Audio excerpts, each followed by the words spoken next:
This is the last hour of the Wednesday edition of Today here on eNCA, DSTV Channel 43 with me, Den Moyane. Good afternoon. We begin here. The Gauteng serious organized crime investigation is on the West Rand this afternoon. They're currently conducting a preservation and forfeiture operation in Khutsong and Carletonville linked to combating the ongoing fight against the scourge of illegal mining. eNCA's Aviwe Mtila was there earlier. He's back. He's joining me now live in studio. Good afternoon, Aviwe. Welcome. Thanks for joining us here on Today. So what was the preservation and forfeiture operation in Khutsong really related to?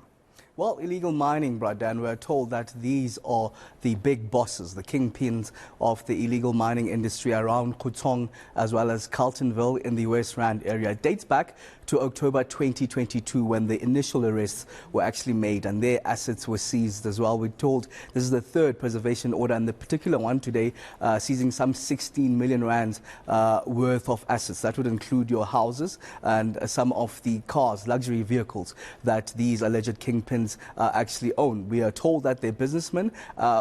They pose as businessmen while their real business is dealing in illegal activities. In fact, they are to appear at the High Court in Pretoria just tomorrow, 6 of them. Of course, we understand one being out of bail. A conversation that we had on eNCA a bit earlier on with the spokesperson of the Hawks. Let's take a listen to that. So the 6 were denied bail last year. However, one of them, Moyo, was then granted bail after he appealed at the Pretoria High Court. So 5 of them are in custody. They will be appearing tomorrow. So the matter was previously postponed for the accused to be given an indictment. You were on the ground, you saw part of this operation, you had the opportunity to speak to the police. Do you get a sense that maybe finally the police are beginning to do their best to really get a handle against illegal mining in Gauteng?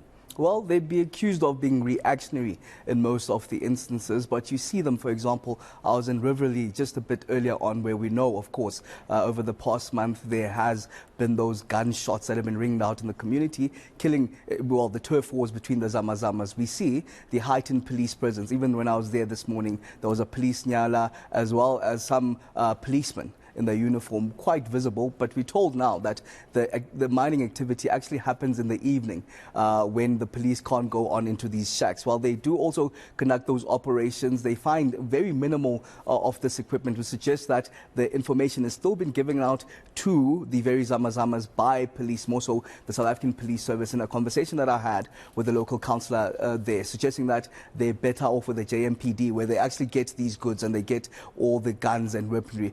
Interesting enough, brother, and I had this conversation with the Mineral Resources Minister just over the weekend on Sunday on if they're doing their part. And the suggestion is that they're not working as a team. They're sort of working in silos. DMR doing their thing on the side while also the SAPS doing their thing on their side. Because in that conversation I had with the Mineral Resources Minister, the issue is around closing these holes and mining shafts at the Zamazamas. There's a lot of them around the country. It's going to cost them billions. Over 6,000. And it's that very conversation I was having with Gwede Mantashe, asking him, are you doing your part in terms of closing these holes? And he said, Aviwe, I'll be honest with you and the nation, I won't keep any secrets from you. From what we're doing and the budget that we have, we're only closing 40 per annum of those 6,000 plus holes. So it would talk to those working in silos rather than working together. But it's one of those conversations I had with the District Police Commissioner in the West Rand. That's General Gekana. Let's take a listen to what he had to say. As police, we cannot win the battle and war alone. We need the community. We need their support. We need the information so that we can be in a position to effectively execute our duties.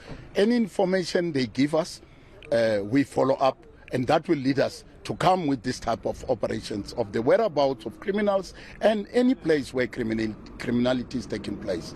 To win the battle, I'll say, as I told you, this is an ongoing process.